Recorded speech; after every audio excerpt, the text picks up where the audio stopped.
Depuis ce jeudi après-midi, une trentaine de ceux que l'on appelle des MNA, des mineurs non accompagnés, résident dans ce centre privé à Plainfin. Ils font partie des 150 récemment accueillis sur l'ensemble du territoire vosgien, pris en charge entièrement par le conseil départemental qui a cette compétence dans le cadre de la solidarité européenne concernant les réfugiés de l'île de Lampedusa. Une mise à l'abri dans le jargon administratif pour ces jeunes issus d'Afrique subsaharienne.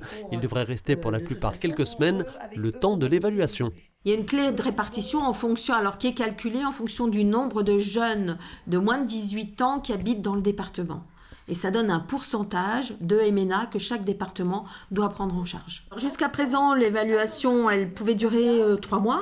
Mais là, au regard de l'urgence et de la situation que nous vivons en ce moment, nous mettons un coup d'accélérateur pour que ces évaluations aillent beaucoup plus vite. Une fois qu'ils sont évalués mineurs, par exemple, on saisit la cellule nationale qui répartit les jeunes mineurs sur le territoire. Donc ça veut dire que ce n'est pas parce qu'un jeune a été évalué mineur qu'il va rester dans le département des Vosges. C'est la cellule nationale qui décide. Soit il reste dans les Vosges, soit ils repartent dans un autre département de France. Voilà.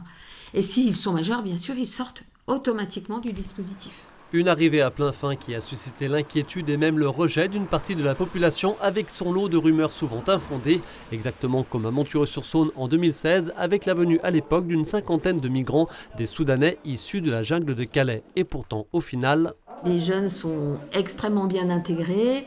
Il y a 24 jeunes qui fréquentent le collège.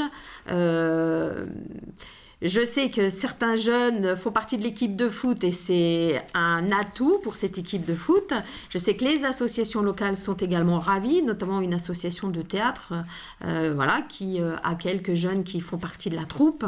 Bref, ça se passe vraiment très très bien. Que vont devenir à terme ces MNA en cours d'évaluation? Combien resteront dans les Vosges? Ces questions sont pour l'heure sans réponse. C'est la cellule nationale de réorientation qui décidera en dernier ressort, sachant que le département en accompagne à cette heure 300 arrivés les années précédentes.